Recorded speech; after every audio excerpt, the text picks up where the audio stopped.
नमस्कार दोस्तों, आपका हमारे YouTube चैनल विद्यापीठ नॉलेज यूनिवर्सिटी में स्वागत है। आज इस वीडियो में हम लोग IIBF द्वारा आयोजित exam certificate course on MSME पर बात करेंगे। इस एग्ज़ाम के लिए IIBF ने जो बुक सजेस्ट की है उसमें MSME टॉपिक पर 8 चैप्टर हैं। तो मैंने भी अपने वीडियोज़ को 8 भाग में बांटा है। आज हम लोग इस टॉपिक का 7वां भाग देख रहे हैं। टॉपिक है early detection of sickness and rehabilitation. अगर आपने अब तक पहले वाली वीडियोज़ को नहीं देखा है तो उनका लिंक डिस्क्रिप्शन में है, आप देख सकते हैं वहाँ से। तो चलिए शुरू करते हैं आज का topic, early detection of sickness and rehabilitation.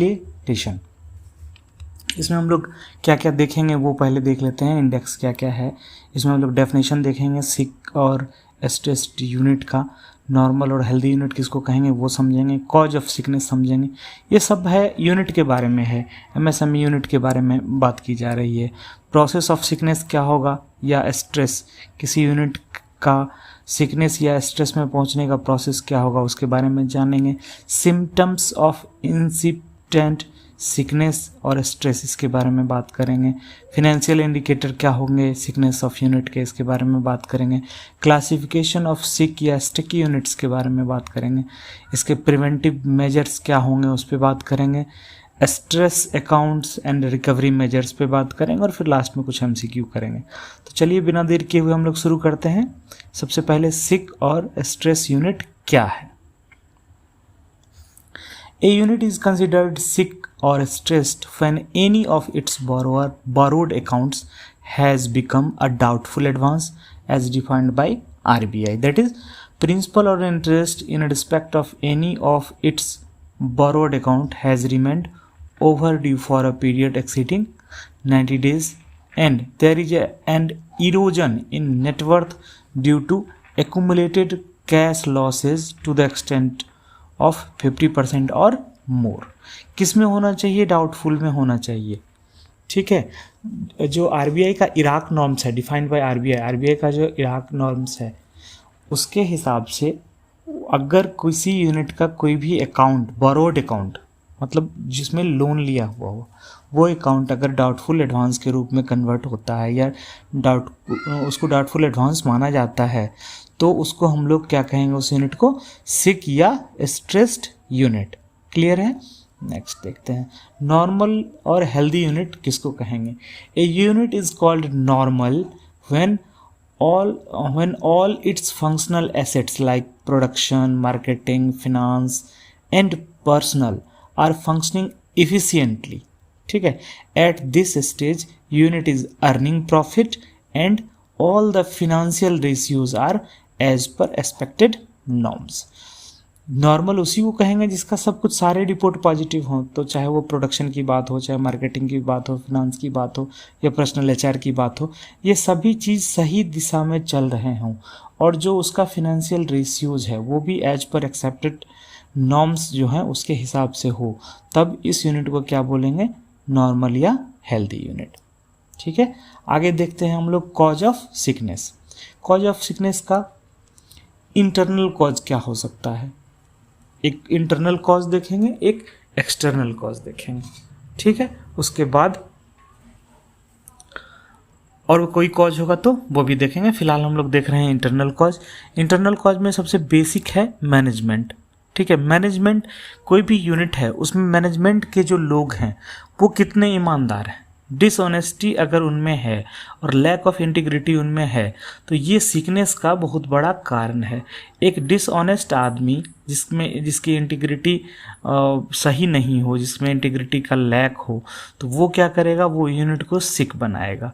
Lack of managerial skill, अगर उसमें स्किल नहीं होगी, मैनेजरियल स्किल नहीं होगी, चीज़ों को मैनेज करने की स्किल नहीं होगी, तो वो यूनिट को सिक बनाएगा। अगर मैनेजमेंट में डेथ हो जाए, जो मैनेज करने वाले लोग हैं, या किसी को हटा दिया जाए, रिमूवल और नॉन अवेलेबिलिटी ऑफ की पर्सनल, जो उस यूनिट को रन करते हैं, की पर्सनल जो होते हैं वो उपलब्ध नहीं हो या उनको हटा दिया जाए या उनकी मृत्यु हो जाए, तो भी ये एक किसी यूनिट के सिकनेस का कारण बन सकते हैं और ये कहलाएगा इंटरनल कारण और ये आएगा मैनेजमेंट के टैब में।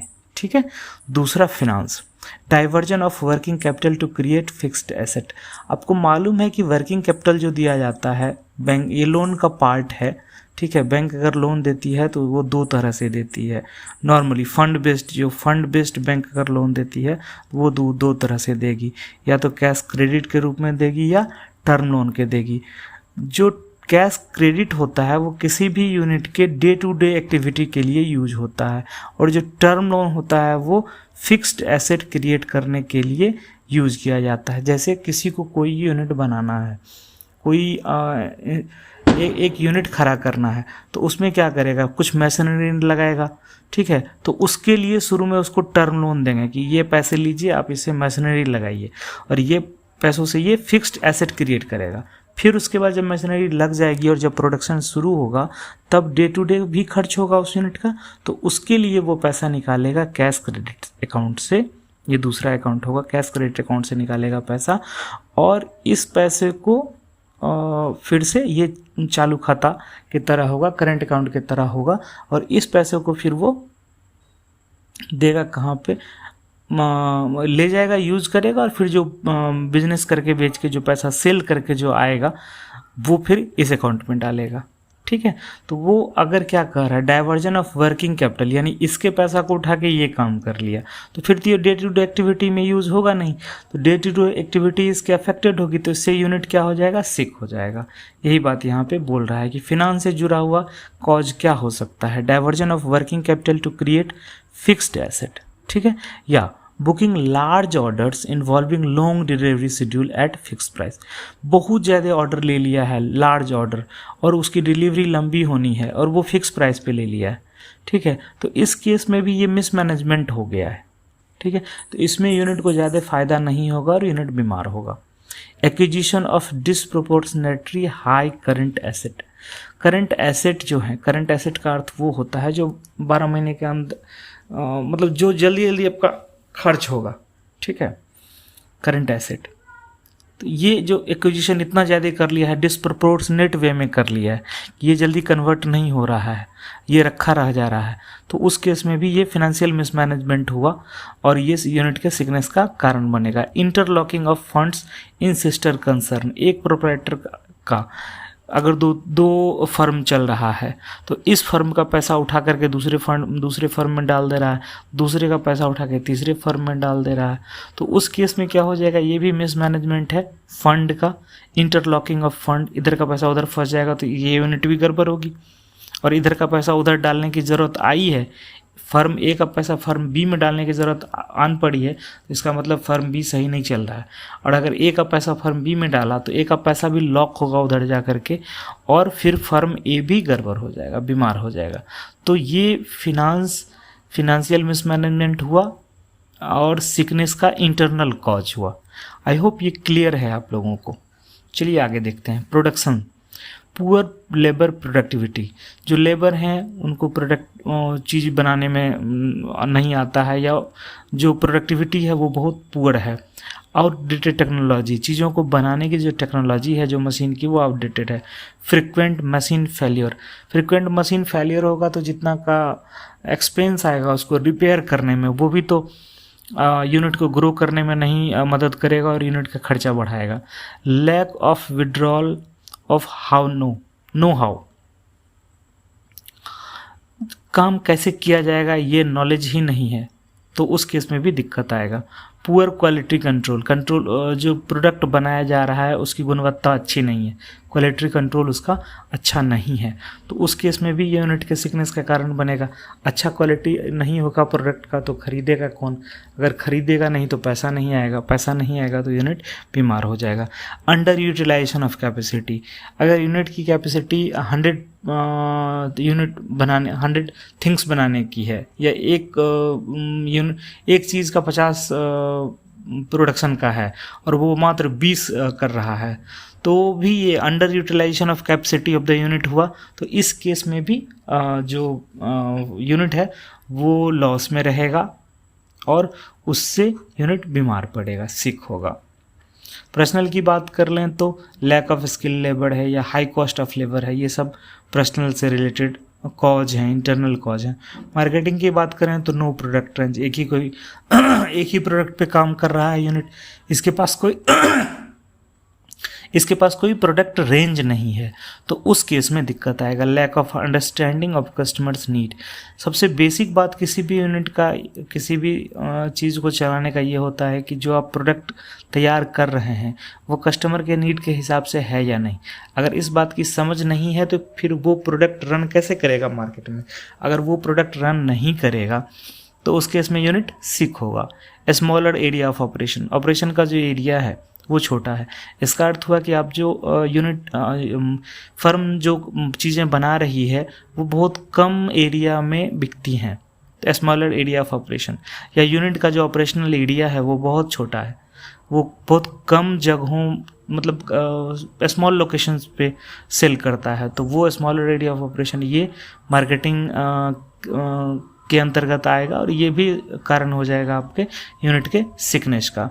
पुअर क्वालिटी ऑफ प्रोडक्शन, पहले बताया है क्वालिटी अच्छा होना चाहिए। पुअर डिस्ट्रीब्यूशन, आप सामान बना लिए बट उसको बेच नहीं पा रहे हैं, डिस्ट्रीब्यूट नहीं कर पा रहे हैं। अगर आप होलसेलर हैं, अगर आप मेकर हैं तो होलसेलर तक, और होलसेलर से फिर रिटेलर तक नहीं पहुंच पा रहा है आपका सामान, डिस्ट्रीब्यूशन पुअर है, तो उस केस में भी सामान नहीं बिकेगा। Over dependence upon a single product, एक ही प्रोडक्ट पे पूरी तरह से डिपेंडेंट हैं।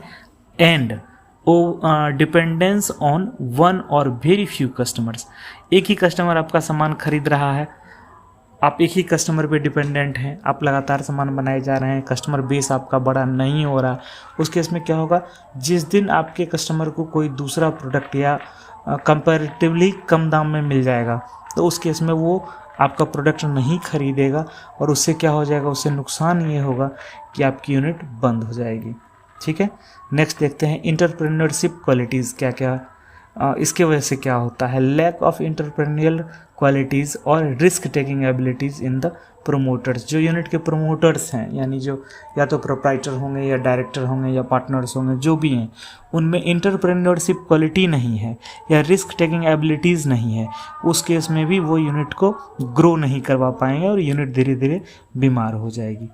ये सारे थे इंटरनल कारण, आंतरिक कारण, इंटरनल कॉजेज़। अब हम लोग देख लेते हैं कुछ एक्सटर्नल कॉजेज़ यूनिट के सिक होने का।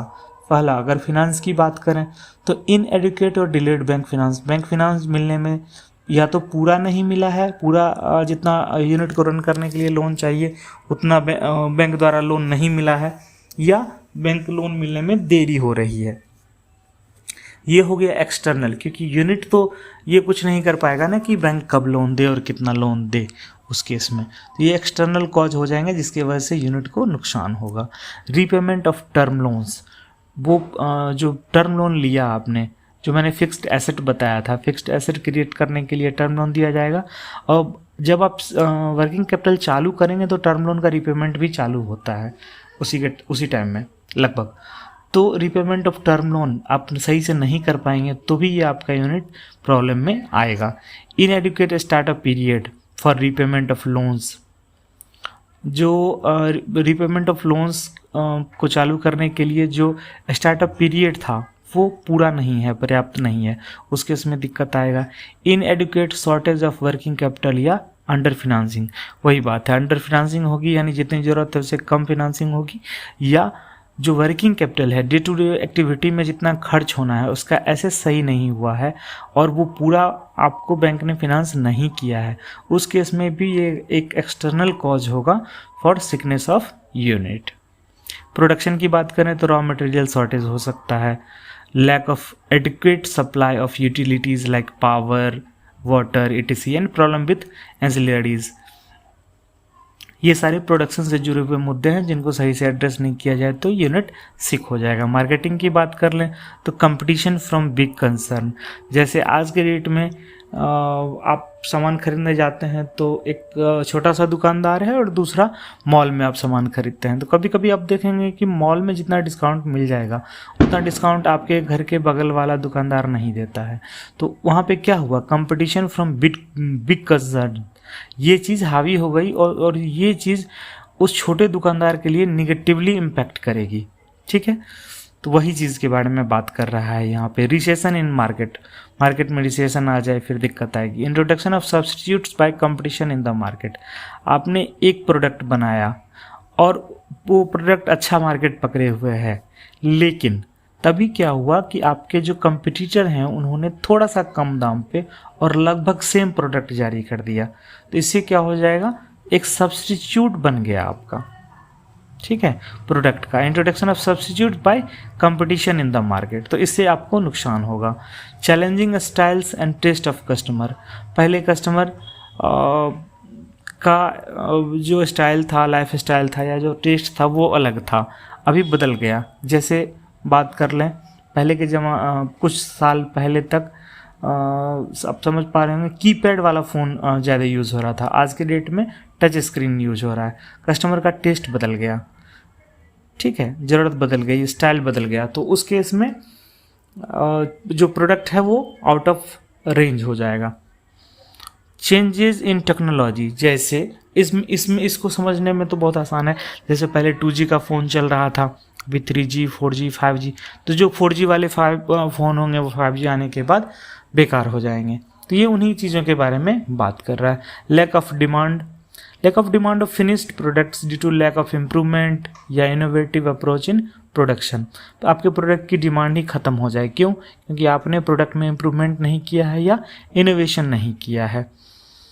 Power shortage, inadequate supply of power to the unit, excessive power cuts, जब पावर कट्स ही होगा, काम ही नहीं कर पाएंगे तो यूनिट तो बंद होना ही है। फिर equipment problem, lack of availability of the appropriate equipment for the qualitative product, सही मशीन ही नहीं है तो किस तरह से आप क्वालिटेटिव प्रोडक्ट बनाएंगे।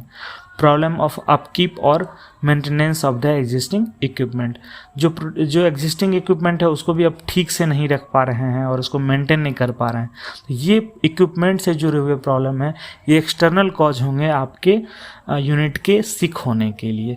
मिसलेनियस में बात कर रहे हैं तो government decision like export import policies, excise duty, ban on product, concession, subsidies, allotment of raw material etc, तो ये सारी चीज़ें हैं जो गवर्नमेंट करती हैं। अगर इनमें से भी कुछ होता है और जो आपके प्रोडक्ट के साथ जुड़ा हुआ है तो भी ये आपके यूनिट पे असर डालेगा, ठीक है।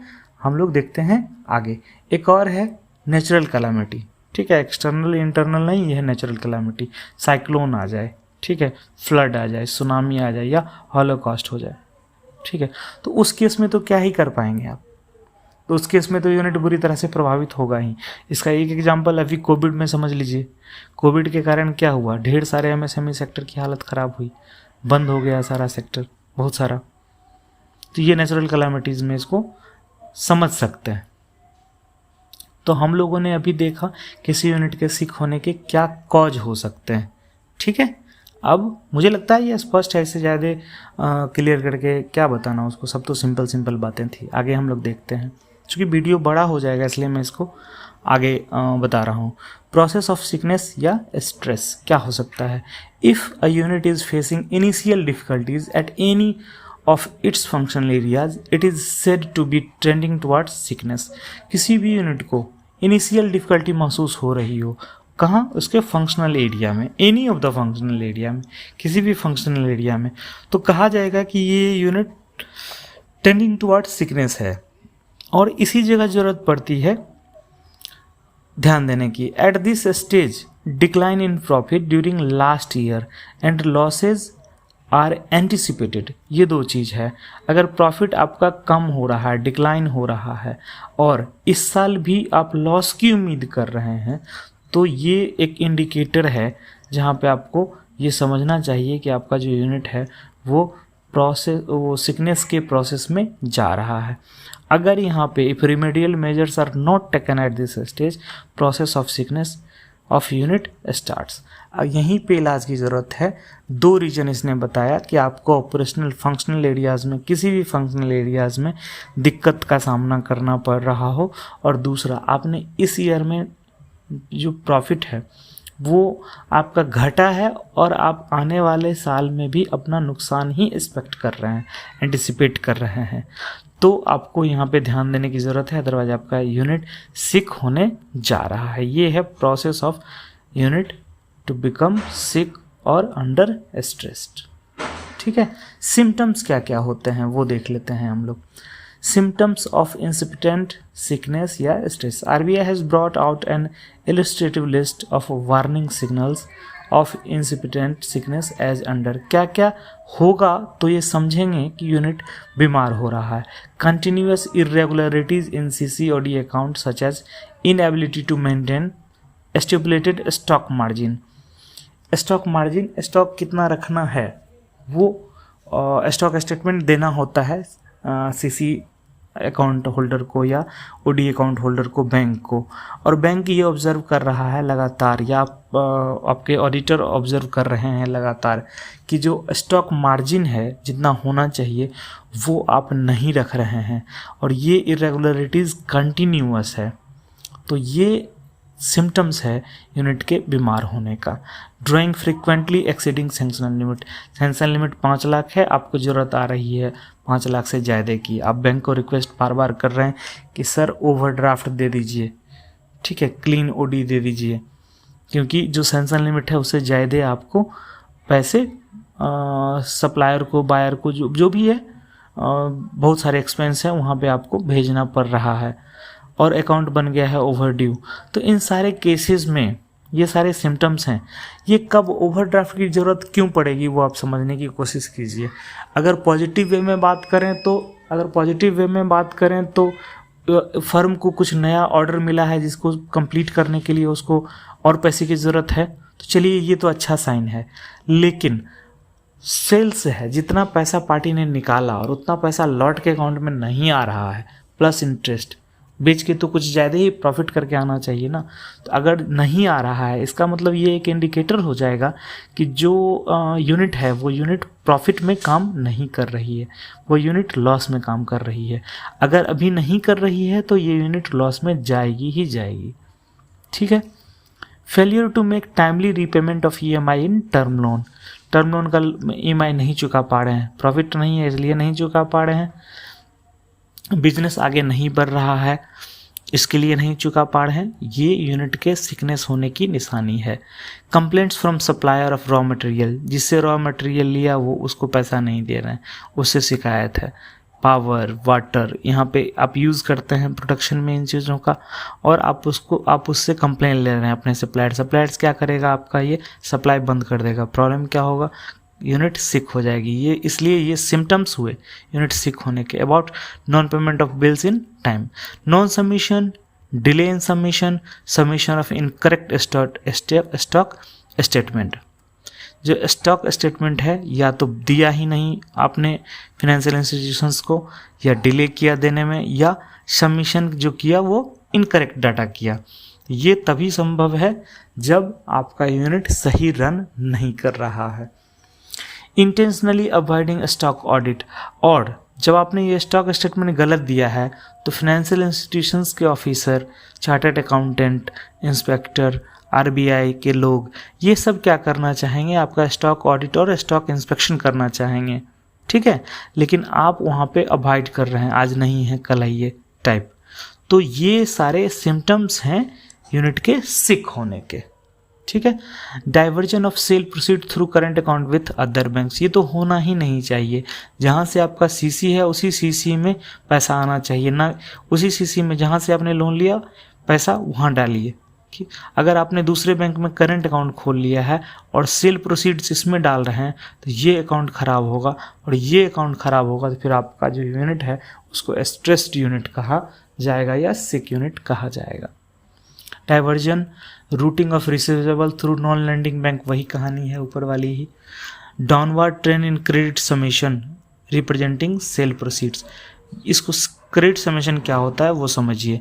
एक सीसी अकाउंट है जिसमें आपको दिया गया है, मान लेते हैं 10 लाख का लिमिट, ठीक है। तो आपने मान लिया कि 7 लाख रुपए निकालें, लेकिन उस मंथ में 7 लाख रुपया नहीं आया और पिछले कई मंथ से देखा जा रहा है कि जितना पैसा आप निकाल रहे हैं उतना पैसा क्रेडिट समेशन इसको बोलेंगे। क्रेडिट समेशन का अर्थ इतना आपने बेचा, तो बेच के तो पैसा डालेंगे उसी अकाउंट में, तो बेच के जो आप पैसा डाल रहे हैं वो जितना आप निकाल रहे हैं उतना आ नहीं रहा है, ठीक है। क्रेडिट समेशन जितना आएगा उस अकाउंट में, जितना जमा होगा, जो क्रेडिट समेशन होगा वो अगर बराबर या उससे ज़्यादा नहीं है और ये डाउनवर्ड ट्रेंड में है तो ये एक सिम्टम है यूनिट के सिक होने का। सेल्स में अगर डाउनवर्ड ट्रेंड है या प्रॉफिट डाउन हो रहा है, ये सारा सिम्टम्स है। फ्रीक्वेंट रिटर्न ऑफ चेक और बिल्स, इसका मतलब पैसा नहीं है अकाउंट में, पैसा नहीं है तो गया कहाँ, इसका मतलब यूनिट सिक है। Rising level of inventories which may include large production of slow और नॉन मूविंग आइटम्स। अगर large production of slow and non moving item करेंगे ये आपका एक तो कॉस्ट बढ़ाएगा, दूसरा ये आपका स्टोर का जगह लेगा, ठीक है। तो इससे क्या होगा, इससे आपका नुकसान है, यूनिट का नुकसान है। फेलियर टू पे स्टैट्यूटरी लायबिलिटी, जो भी स्टैट्यूटरी लायबिलिटी है, जीएसटी भरना है, वो नहीं भर रहे हैं, उस केस में भी प्रॉब्लम होगा। डाइवर्जन ऑफ फंड्स कर रहे हैं, ये सारा not furnishing the required information data on operation in time और non cooperation for stock inspections, ठीक है। तो ये सारा जो बताया ऊपर में 14 पॉइंट जो बताया, ये सारा सिम्टम्स है एक यूनिट के सिक होने का। बेसिक सी बातें थी, आप डे टू डे इससे सामना करते ही हैं इन चीज़ों का, इसलिए इस पर ज़्यादा टाइम नहीं देते हैं। फिनेंशियल इंडिकेटर क्या होंगे सिकनेस ऑफ यूनिट के, वो देख लेते हैं।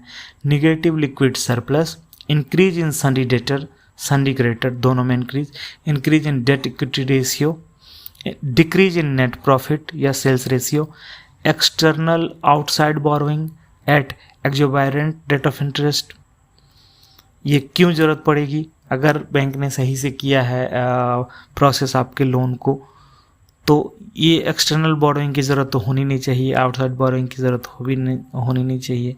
एक्सेसिव ड्राइंग बाय प्रोमोटर और डायरेक्टर्स, ड्राइंग एक्सेसिव क्यों होगी, अगर एक्सेसिव हो रही है तो वो एक फिनेंशियल इंडिकेटर है कि यूनिट बीमार होने जा रहा है।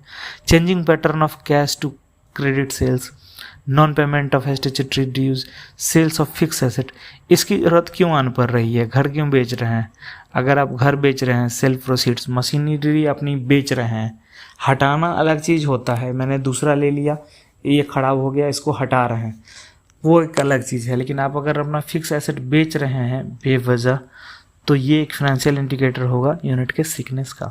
विड्रॉल ऑफ कैपिटल या loans from friends and relatives, bank जब दे ही रहा है पैसा तो फ्रेंड्स एंड रिलेटिव से लगातार है, और फ्रिक्वेंट लोन क्यों ले रहे हैं आप, या जो आपका कैपिटल है, जो आपका कैपिटल बना है यूनिट का, उसका विड्रॉल क्यों हो रहा है, उसको तो यूनिट को ग्रो करने में रखना चाहिए, ठीक है। आगे देखते हैं हम लोग क्लासिफिकेशन ऑफ सिक या स्टिक यूनिट्स क्या होगा। Classification, sick units are classified into 3 categories. कौन से 3? Units that can be rehabilitated or rehabilitation plans are under implementation or the study has been completed, जिनको रिहेबिलिट किया जा सकता है या जिनका रिहेबिलिटेशन प्लान तैयार है, ठीक है, या उसकी स्टडी हो चुकी है, ये एक टाइप हो जाएगा, एक कैटेगरी हो जाएगी। Units that can be nursed but suitable nursing program has not been devised, ठीक है, जिनको किया जाना है लेकिन अभी तक कुछ हुआ नहीं है उस पर, ठीक है, तो this is known as sick grey area account, ठीक है, जो ठीक हो सकते हैं, सुटेबल नर्सिंग प्रोग्राम इनका बन सकता है, इनका इलाज हो सकता है इस यूनिट का, लेकिन अभी तक कुछ नहीं हुआ है, तो इसको बोलेंगे सिक ग्रे एरिया अकाउंट। और तीसरा, no scope for nursing and account has to be called up, मतलब जहाँ पे कुछ भी नहीं हो सकता, यूनिट की हालत इतनी ख़राब है कि यूनिट का कुछ भी नहीं हो सकता है, तो उस केस में इसको तीसरे रूप में कैटेगराइज करेंगे। यहाँ पे क्या हुआ, रिहेबिलिटेट कर दिया गया या रिहेबिलिटेशन प्लान रेडी है, यहाँ पे क्या प्लान रेडी नहीं है लेकिन हो जाएगा, ठीक है, और यहाँ पे कुछ नहीं होगा, कुछ नहीं हो सकता, यूनिट बंद ही होना होगा इसको, यूनिट को, यहाँ पे कुछ नहीं हो सकता, यहाँ पे हो चुका है, यहाँ पे होने वाला है, यहाँ पे कुछ नहीं हो सकता। ये 3 क्लासिफिकेशन हैं सिक या स्टिकी यूनिट्स के, ठीक है। प्रिवेंटिव मेजर्स क्या हो सकते हैं देखते हैं हम लोग।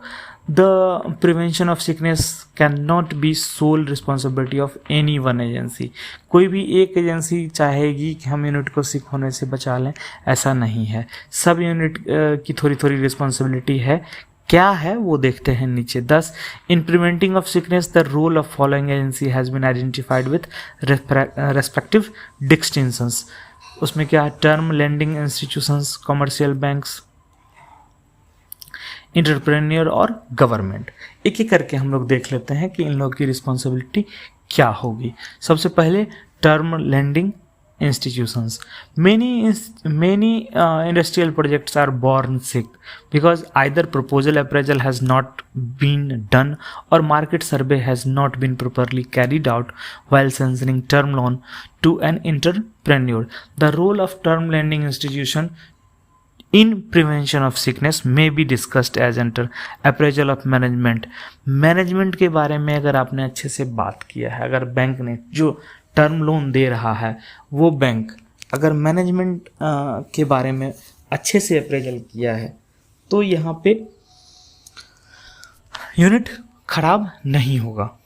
Banning industries not having scope, outdated machinery और इक्विपमेंट और सेटिस्फैक्ट्री इम्प्लीमेंटेशन इन चीज़ों का, ठीक है। रूल ऑफ कमर्शियल बैंक देखते हैं। Banks are providing liquid resources and to keep the unit going. The main elements of sickness prevention system at bank level are careful proper appraisal सही होना चाहिए, timely disbursement होना चाहिए, feedback from commercial bank, दूसरे bank के साथ अगर take over है या कंसोर्टियम लोन है तो उनका क्या फीडबैक है वो लेना चाहिए, वार्निंग सिग्नल्स जो हैं ऊपर बताए गए उस पर ध्यान रखना चाहिए और मार्केट इंटेलिजेंस पे भी ध्यान रखना चाहिए। यूनिट क्या बना रही है, क्या कर रही है, उसका मार्केट में क्या चल रहा है, क्या इम्पैक्ट पड़ेगा, गवर्नमेंट पॉलिसीज़ क्या है। अगर इन चीज़ों पे ध्यान दिया जाता है तो कमर्शियल बैंक अगर इन चीज़ों से अवेयर है तो फिर जो यहाँ पे हम लोग बात कर रहे थे प्रिवेंटिव मेजर्स की, प्रिवेंटिव मेजर्स में इसका रोल इतना है। इंटरप्रेन्योर का क्या रोल है? It is primary responsibility of an entrepreneur to fight sickness in unit set up by him if he does his homework properly and pays adequate attention to the deficiencies pointed out by the appraising officer of the financial institution. Select the suppliers of the machinery and process carefully and take good care of unit. There will be lesser chance of becoming a unit sick. The main elements of the sickness prevention system at the entrepreneur level are as follows. क्या? Management board, the board with competent person from all disciplines needed to run unit successfully. और दूसरा partner enterprises, जो भी enterprises के partner हैं वो भी well efficient persons हों। तो ये हो गया बात इंटरप्रेन्योर के लेवल का, ठीक है। आगे देखते हैं हम लोग गवर्नमेंट का क्या रोल है। गवर्नमेंट का रोल यही है कि not making sudden and frequent changes in the industrial policies, the government can help the unit in controlling sickness.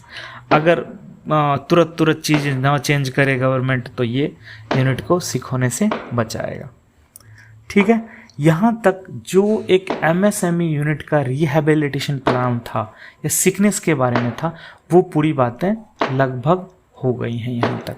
अब आगे जो बातें हैं वो मैं थोड़ी सी तेज़ी में करूँगा क्योंकि बैंक में अब डे टू डे यही कर रहे हैं, ठीक है। नहीं तो वीडियो काफ़ी लंबा हो जाएगा तो वो मैं नहीं चाहता, इसलिए मैं चीज़ों को अब आगे ये रिकवरी मेजर्स हैं, क्रेडिट मॉनिटरिंग और रिकवरी का पार्ट है। आप डे टू डे यही करते हैं लेकिन फिर भी मैं एक बार आपको रिवाइज करवा दे रहा हूँ for the exam point of view से। क्लासिफिकेशन ऑफ लोन अकाउंट्स कितने तरह के होंगे? एसेट जो होगा वो 4 कैटेगरी में क्लासिफाइड होगा, NPA 3 कैटेगरी में क्लासिफाइड होगा। ये कैटेगरीज क्या क्या हैं? ये एसेट के बारे में है। एसेट क्या हो जाएगा?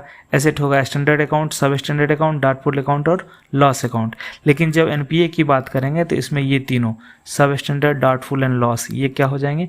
ये NPA में आएंगे, ठीक है। स्टैंडर्ड अकाउंट ये भी एसेट है, ये भी एसेट है, ठीक है। ये परफॉर्मिंग एसेट है और ये नॉन परफॉर्मिंग एसेट है, लेकिन एसेट ये चारों है, ठीक है। स्टैंडर्ड अकाउंट क्या होता है? All conditions of the sanction are complied with, it does not carry more than normal risk या क्रेडिट रिस्क। नॉर्मल रिस्क क्या होगा? लोन देने में तो क्रेडिट रिस्क ही होगा। इफ अकाउंट इज इरेगुलर और आउट ऑफ ऑर्डर और overdue it is classified as special mention account SMA within the standard account. SMA जो होता है अकाउंट वो भी स्टैंडर्ड अकाउंट ही होता है। ये एग्जाम में बार बार गलती करवाता है आपसे। SMA अकाउंट को वो क्या करवा देगा, वो आपको सब स्टैंडर्ड में या NPA में करवा देगा टिक। तो इसको बहुत सारी कहानी बना के वो आपसे टिक करवा देगा। तो इसको याद रखिएगा कि स्पेशल मेंशन अकाउंट या SMA अकाउंट ये स्टैंडर्ड कैटेगरी के अकाउंट ही हैं, स्टैंडर्ड अकाउंट ही माने जाते हैं एज पर गाइडलाइंस। SMA 0, 1, 2 क्या होता है एग्जाम में 1, 2, 3 भी दे देगा।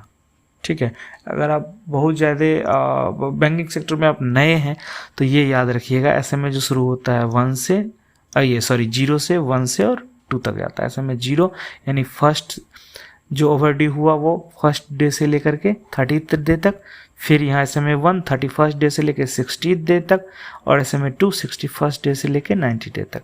आफ्टर दिस 90 डे यानी 91st day the account will become NPA and कहाँ चला जाएगा, सब स्टैंडर्ड कैटेगरी में। ठीक है, यहाँ पे रहेगा कितने दिन, 90 दिन। ओवरड्यू होने के 91 दिन कहाँ आ जाएगा, 91 दिन आ जाएगा यहाँ सब स्टैंडर्ड कैटेगरी में। ठीक है, आगे देखते हैं हम लोग सब स्टैंडर्ड अकाउंट क्या है। स्टैंडर्ड अकाउंट विथ इरेगुलरिटी या ओवरड्यू और out of order position. Irregularity होगी, ओवरड्यू होगा या आउट ऑफ ऑर्डर पोजीशन होगा। कितने दिन, 90 डेज से ज़्यादा। ठीक है, यानी 91 दिन। तो ये कहाँ आ जाएगा, सब स्टैंडर्ड अकाउंट में। या एग्जाम में क्या करता है, कभी कभी क्वेश्चन बदल देता है। क्वेश्चन क्या करेगा, ये स्टैंडर्ड अकाउंट नहीं दे देगा, ये उसको स्पेसिफाई कर देगा अलग से, ये SMA 2 अकाउंट है और ग्रेटर देन 30 डेज है। तो क्या हो जाएगा, ये सब स्टैंडर्ड अकाउंट हो जाएगा, बिकम सब standard account on 91st day. ये आप समझ पा रहे हैं, मेरे हिसाब से आप समझ पा रहे हैं कि 90 डेज तक यहाँ रहेगा। SMA 2 कितना से कितना होता है, इसी बात पे बता दीजिए। आप फिर से देखिए 61st से लेके 90 यानी हुआ तो 30 दिन ही है ना। तो SMA 2 में अगर कोई अकाउंट 30 दिन रह गया तो 31वें दिन ये अकाउंट कहाँ पहुँच जाएगा, यहाँ। तो फिर क्या हो जाएगा, 30 दिन से ज़्यादा अगर SMA 2 का अकाउंट है तो वो हो जाएगा सब स्टैंडर्ड अकाउंट। आई होप मैं क्लियर हूँ। डाउटफुल अकाउंट के बारे में बात करें, अब सब स्टैंडर्ड में कोई अकाउंट 12 महीना रह गया, ठीक है, तो फिर वो चला जाएगा 12 महीने के बाद डाउटफुल में। अब डाउटफुल में भी 3 कैटेगरी है, ठीक है, डाउटफुल 1, डाउटफुल 2, डाउटफुल 3, एक एक करके देखते हैं। If account remains substandard for more than 12 months it is considered as doubtful. ठीक है, डाउटफुल में 3 कैटेगरी हैं, डाउटफुल 1, डाउटफुल 2, डाउटफुल 3। अब जब डाउटफुल में ये आ गया अकाउंट, पहले स्टैंडर्ड था, ठीक है, स्टैंडर्ड में ओवरड्यू हुआ, ओवरड्यू होने के 30 दिन के अंदर किस में रहा, SMA 0 में, फिर 60 दिन के अंदर किस में रहा, SMA 1 में, फिर 90 दिन के अंदर किस में रहा, SMA 2 में, फिर 91 दिन आ गया सब स्टैंडर्ड में। उस 91 दिन के बाद से अगले 12 महीने तक रहेगा सब स्टैंडर्ड में। फिर 12 महीने ख़त्म हुआ और उसके अगले दिन ये आ जाएगा डाउटफुल में। अब यहाँ पे उस 12 महीने के बाद अगले 12 महीने तक यानी अगले 1 साल तक ये रहेगा डाउटफुल 1 में। फिर उस 1 साल के बाद से 3 साल तक ये रहेगा डाउटफुल 2 में, और फिर 3 साल से ज़्यादा ये रहेगा डाउटफुल 3 में। ठीक है, डाउटफुल के अंदर ये कहानी है। एक अकाउंट जो डाउटफुल में है अपने शुरुआती पहले साल में डाउटफुल 1 में होगा, पहले साल से ज़्यादा और तीसरे साल तक ये डाउटफुल 2 में होगा, और तीसरे साल से ज़्यादा में 3 साल अगर बिता लिया इसने डाउटफुल कैटेगरी में तो ये डाउटफुल 3 में चला जाएगा। ये डाउटफुल 2 में जाएगा, ये 1 में होगा, ये 3 में चला जाएगा। ठीक है, नेक्स्ट कैटेगरी ऑफ एसेट क्या है, वो लॉस अकाउंट है। In case of loss of security even if there is a regular repayment the account directly and immediately without any waiting period becomes. कैसे कैसे बनेगा वो देख लीजिए। अगर सिक्योरिटी में लॉस हो, लॉस ऑफ सिक्योरिटी हो, ठीक है, कितना 50% से ज़्यादा लेकिन 90% से कम, तो ये सीधा अकाउंट हो जाएगा डाउटफुल, और 90% से ज़्यादा का लॉस हो अकाउंट हो जाएगा लॉस। जो सिक्योर बैलेंस है अकाउंट का वो घट के 50% से कम हो जाएगा डाउटफुल। वो 10% से भी कम रह जाए हो जाएगा लॉस। इसी लाइन को उल्टा करके लिखा हुआ है, ठीक है। नेक्स्ट देखते हैं non performing advance. Loan accounts become NPA due to following reasons: non compliance of condition of the sanction including delay और नॉन रिपेमेंट ऑफ लोन, और दूसरा लॉस ऑफ सिक्योरिटी। क्राइटेरिया क्या है अकाउंट के एनपीए होने का? अगर टर्म लोन है तो इसका या तो प्रिंसिपल या तो इंटरेस्ट या दोनों को क्या बोलते हैं? EMI. Due and not paid for more then 90 days, ये क्या हो जाएगा? एनपीए। सीसीओडी की अगर बात कर लें तो account remain out of order for 90 days से ज़्यादा, या सैंक्शन जो है वो ओवर ड्यू है फॉर रिन्यूअल कितना? 180 दिन से ज़्यादा, ठीक है। तो ये हो जाएगा एनपीए। बिल अकाउंट के बारे में अगर बात कर रहे हैं, बिल आपका 90 डेज से ज़्यादा के लिए ओवर ड्यू है, ये अकाउंट हो जाएगा एनपीए। आगे देखते हैं, कोई और अकाउंट है तो वो अगर 90 दिन तक पे नहीं किया गया है, 90 दिन से ज़्यादा तक पे नहीं किया गया है, तो वो हो जाएगा एनपीए, ठीक है। आउट ऑफ ऑर्डर देख लेते हैं क्या होता है। इर्रेगुलर अकाउंट के केस में अगर बात करें तो if balance in cash credit account और overdue account exceeds the sanction limit या drawing power, account is out of order immediately. In case of regular account, balance regular का मतलब balance within limit या TP, account become out of order not immediately but after the following period and conditions. Stock statement ये 3 महीने से ज़्यादा पुराना है और किसी भी बैलेंस शीट के डेट पे जो क्रेडिट है, no credit in the account for 90 days, या जो क्रेडिट आया है वो जितना इंटरेस्ट डेबिट हुआ था उससे कम है, तो उस केस में ये अकाउंट हो जाएगा आउट ऑफ ऑर्डर। ओवरड्यू की बात करें, overdue is unpaid amount under any credit facility on due date, ठीक है। ये सब सारा चीज़ आप जानते हैं और सारा चीज़ आप डे टू डे बेसिस में करते हैं। मैं ज़्यादा इसमें एक्सप्लेन नहीं कर रहा और ज़्यादा अंदर घुस के भी नहीं बता रहा, मैंने मोटा मोटा सब लिखा है, सिंपल भाषा में लिखा है, बिल्कुल वही कोई कहानी नहीं दी है, सीधा की मैटर जो है वो आपको इस वीडियो में दिया है। विलफुल डिफॉल्टर के बारे में बात करेंगे, बहुत आसान शब्दों में समझेंगे इसको। विलफुल डिफॉल्टर मतलब एक पर्सन या एंटिटी हुच विलफुल्स फॉलोइंग 2 कंडीशंस। कौन से 2 कंडीशंस? पहला कंडीशन डिफॉल्ट होना चाहिए किसमें? लोन रिपेमेंट में। और दूसरा कंडीशन, अब दूसरे कंडीशन में 4 पार्ट है, इस चारों पार्ट में से कोई एक, ये अब प्लस इसमें से कोई एक होगा तो ये हो जाएगा विलफुल डिफॉल्ट। पहली चीज़ क्या?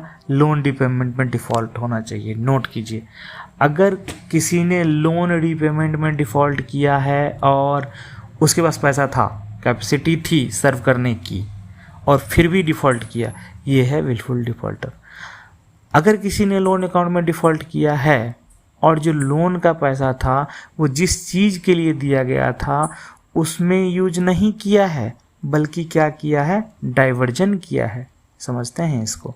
Loan not used for the specific purpose for which the loan was sanction, used for a different purpose called diversion. फिर से इसको पढ़ते हैं। विलफुल डिफॉल्टर मतलब कौन सा आदमी? वह आदमी जिसने लोन रिपेमेंट में डिफ़ॉल्ट किया है और क्या किया है? लोन को उस पर्पस के लिए यूज नहीं किया है जिस पर्पस के लिए लोन दिया गया था, बल्कि उसको दूसरे पर्पस के लिए यूज़ किया है, जिसको डाइवर्जन कहा जाता है। तो इस केस में ये आदमी या ये यूनिट विलफुल डिफॉल्टर है, ठीक।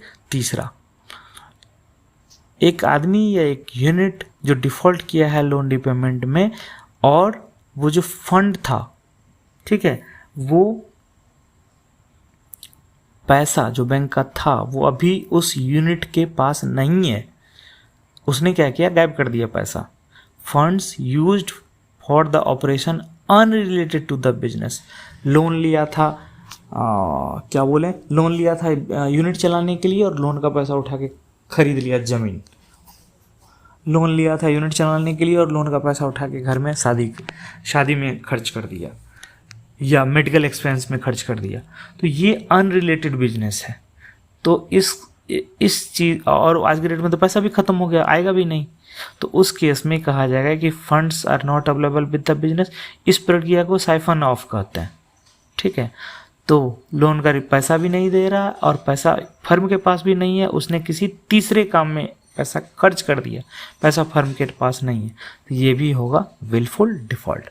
और चौथा कंडीशन देखते हैं, एक तो उसने लोन में डिफॉल्ट किया और दूसरा जो सिक्योरिटी दे रखा था उसने बैंक को, अनऑथराइज सेल कर दिया उसका, मतलब बैंक को बिना बताए, बैंक को धोखे में रख करके, फाइनेंशियल इंस्टीट्यूशंस को धोखे में रख करके उसने उस लोन सिक्योरिटी का, बोरोवर ने लोन सिक्योरिटी का अनऑथराइज सेल कर दिया। तो ये प्लस ये बराबर विलफुल डिफॉल्ट। विलफुल डिफॉल्ट का कंडीशन क्या हो गया आप समझ लीजिए, लोन में डिफॉल्ट होना चाहिए लोन रिपेमेंट में, और इसमें से कोई भी एक, any one out of two satisfy होना चाहिए। तो इस केस में इसको बोला जाएगा wilful default unit, wilful defaulter person. Declaration कैसा होता है विलफुल डिफॉल्टर का, देखते हैं। Committee headed by executive director in a bank declares the wilful default after giving an opportunity to the borrower. Borrower is given 15 days to respond. CMD is to review the decision of this committee। जो bank के executive director होंगे वो declare करेंगे किसी को भी wilful defaulter, किसी भी यूनिट को या पर्सन को, बशर्ते कि उस यूनिट और पर्सन को 15 दिन का टाइम दिया जाना चाहिए कि उनसे पूछा जाए, उनसे एक्सप्लेनेशन लिया जाए कि उनको विलफुल डिफॉल्टर क्यों ना घोषित किया जाए। इसका जवाब अगर यूनिट देती है तो उस पर निर्णय लेकर के उसको विलफुल डिफॉल्टर घोषित किया जाएगा। ये कमिटी करेगी विलफुल डिफॉल्ट घोषित, जो जिसको हेड करेंगे बैंक के एग्जीक्यूटिव डायरेक्टर। अब एग्जीक्यूटिव डायरेक्टर हेडेड कमिटी का जो निर्णय हुआ उस निर्णय को रिव्यू करने का अधिकार बैंक के चेयरमैन एंड मैनेजिंग डायरेक्टर को है। ठीक है, क्लियर है। रिपोर्टिंग ऑफ विलफुल डिफॉल्टर क्या है, सारे CIC को, क्रेडिट इंफॉर्मेशन कंपनीज जो हैं उनको जाएगा, ठीक है, for suit filed account and no suit filed account up to of 25 lakh and above on monthly basis. तो हर एक मंथ में 25 लाख से ऊपर के जो भी अकाउंट हैं विलफुल डिफॉल्ट करते हैं उनका लिस्ट जाएगा सारे क्रेडिट इंफॉर्मेशन कंपनीज को। क्या होगा विलफुल डिफॉल्ट अगर घोषित कर दिया जाए तो होगा क्या वो देखते हैं। No additional loan to listed wilful default entities और director of that entity by any bank या फाइनेंशियल इंस्टीट्यूशन। कोई भी दूसरा बैंक कोई एडिशनल लोन उनको नहीं देगा। No loan to a new project for defaulter for 5 years from the date of listing by RBI। 5 साल तक कोई भी नया लोन नहीं मिलेगा। Initiation of legal process including criminal proceeding wherever necessary against the borrower guarantors and foreclosure of recovery of dues expeditiously। अगर उन पे कोई कानूनी मुकदमा जरूरी है, बनता है, क्रिमिनल केस बनता है तो वो भी किया जाएगा। Bank should adopt a proactive approach for change of management of the wilfully default borrower unit. जो बोरोवर का यूनिट है उसके मैनेजमेंट में भी बैंक चेंज लाना चाहेगा और उसके लिए एक प्रोएक्टिव अप्रोच लेगा। सरफेसी एक्ट के बारे में देखते हैं। वो सारी चीज़ें पता हैं बट मैं रिवाइज करा देता हूँ। SARFAESI stands for securitisation and reconstruction of financial asset and enforcement of security interest act 2002। This act provides 3 alternative methods for recovery for non-performing assets, namely securitization, asset reconstruction and enforcement of security without intervention of court। ये सबसे बड़ी बात, without intervention of court। Secure creditors are given the power to take possession of the securities in the event of default and sell such securities for the purpose of recovery of the loan। The act provides for enforcement of security interest by secured creditor without intervention of court and in case of default of repayment of installment and non-compliance with the notice period of 60 days after declaration of the loan as non-performing asset। ARC के बारे में देख लेते हैं। Asset reconstruction company, securitisation companies या asset reconstruction companies are created under SARFAESI Act. Role of SCARC is to purchase NPA from banks या financial institution and recover them. Recovery period कितना है? 5 साल के लिए after purchase of NPA. In special cases, this period can be extended up to 3 more years. Then recovery period कितने साल का हो जाएगा? 8 साल का. Minimum net worth कितना चाहिए? 100 crore and at least 15% of NPA acquired all the time. Capital adequacy ratio यही 15% of the asset होगा. नेक्स्ट देखते हैं DRT. सरफेसी देखे हैं तो DRT देखना बनता है. नेक्स्ट हम लोग देख रहे हैं DRT.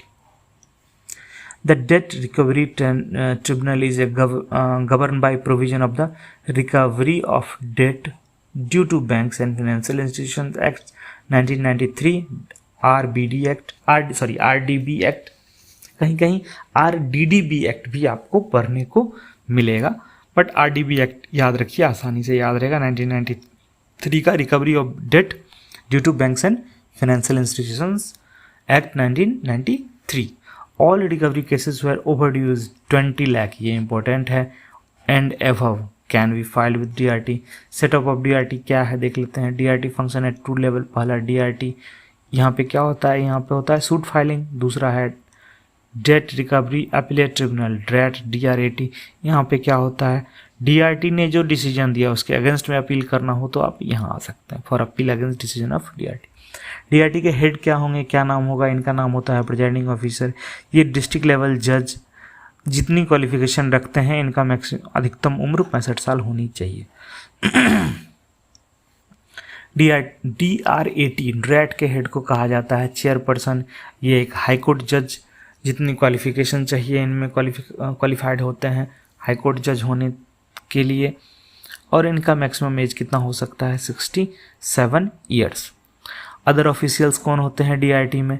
एक होते हैं रजिस्ट्रार, दूसरे होते हैं रिकवरी ऑफिसर. रजिस्ट्रार का काम होता है सूट फाइलिंग और रिकवरी ऑफिसर का काम होता है for recovery on the basis of recovery certificate issued by presiding officer. आगे हम लोग देख लेते हैं DRT का procedure. DRT issues summons to defendant मतलब borrower, given 30 days period to submit reply as to why relief sought by bank should not be given. यहाँ पे जैसे बैंक आ गया DRT के पास, बैंक DRT में केस लगाया कि सर हमको ये केस है, ये बोरोवर है मेरा और ये पैसा नहीं दे रहा है, तो क्या करेगा? DRT सम्मन इशू करता है उस बोरोवर को 30 दिन का टाइम दे करके कि भैया आप बताइए कि बैंक को क्यों नहीं रिलीफ दिया जाए. Borrower is to be given 30 days time to send written statement. Period can be extended by 15 दिन 15 days. borrower को 30 दिन के अंदर जवाब देना होता है, लेकिन ये जो जवाब देने का टाइम है इसको DRT 15 दिन तक और आगे बढ़ा सकता है. Time limit for DRT presiding officer to decide, maximum 2 hearing में उनको डिसाइड करना होता है, बट ये होता नहीं है. लेकिन अब थ्योरेटिकल लेवल पे जान लीजिए कि उनको 2 हेयरिंग में डिसाइड करना होता है. Time limit for DRAT to decide in appeal, अगर कोई अपील DRAT में गया है तो ये मैक्सिमम 180 डेज में इनको डिसाइड कर देना है. Appeal against DRT decision it can be made by bank और बोरोवर दोनों to DRAT within 30 days from the receipt of order. Appeal by borrower to deposit 50% of the amount of decree that can be reduced up to 25% by DRAT. Bank need not to deposit any amount in case of appeal. Bank को ज़रूरत नहीं है, लेकिन अगर कोई borrower appeal करना चाहता है उस निर्णय पे तो जो भी डिक्री है उसका 50% उनको जमा करना पड़ेगा. लेकिन इस 50% को अगर वो लेटर देते हैं, अगर वो DRT को रिक्वेस्ट करते हैं तो DRT इसको रिड्यूस्ड करके कम से कम 25% तक ला सकता है. लेकिन यही चीज़ अगर बैंक अपील कर रहा है तो बैंक को कोई भी पैसा देने की ज़रूरत नहीं है, कोई भी डिपॉजिट करने की ज़रूरत नहीं है. DRT का फ़ी क्या होगा? DRT का फ़ी मिनिमम 12,000 है, मैक्सिमम 1.5 लाख है. DRAT का फ़ी मिनिमम 12,000 और मैक्सिमम 30,000 है. 2 टर्म नए नए हैं, इसको देख लेते हैं. India SME asset reconstruction company limited, ISARC, as setup by SIDBI along with leading public sector bank. Objective क्या है इसका? To card NPA inter area in MSME sector and catalyze speedy reconstruction of potentially viable units and liquidation of unviable units so that productive use of the asset is maximized। SIDBI का है, बाकी private sector bank public sector bank के साथ मिलकर बनाया है। NPA कम करने का काम है, एनपीए खरीद फरोख्त का काम। National asset reconstruction company limited NARCL। NARCL is a bank set up to buy bad loans and other illiquidated holdings of the another financial institutions. By transferring such asset to NARCL, the lending institution can make an effort to clean up its balance sheet to a greater extent। ये भी वही काम करता है, bad loan खरीदता है बैंकों से। चलिए, इस तरह से आपका ये चैप्टर खत्म हुआ। कुछ क्वेश्चन कर लेते हैं हम लोग। सबसे पहले, wilful default will not be said to have occurred in which of the followings. किस केस में कहा जाएगा कि विलफुल डिफॉल्ट नहीं हुआ?